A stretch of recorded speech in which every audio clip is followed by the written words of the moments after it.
So here at your main control panel for your Marvel system, you'll see various information about your system. So on this particular one, we have 3 hoods, and you'll see they're all in various states. So the top hood there, hood 3, is off.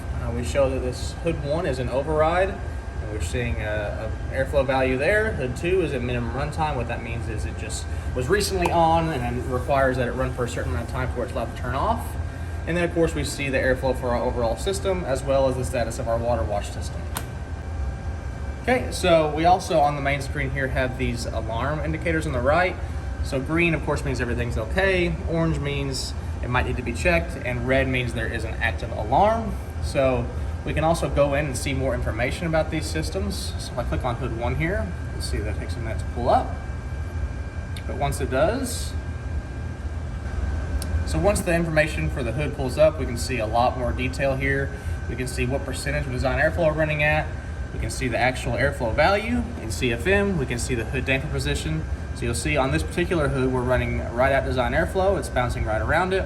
We can also see the duct temperature, the hood status, hood override. We mentioned that before. We can see that the UV is indeed on this hood. We're calling for UV.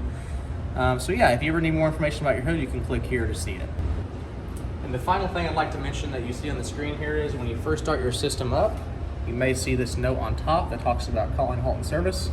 If you'll do that when you first start your system up, we'll get in touch with Halton Service and we'll get the system set up for warranty and full activation.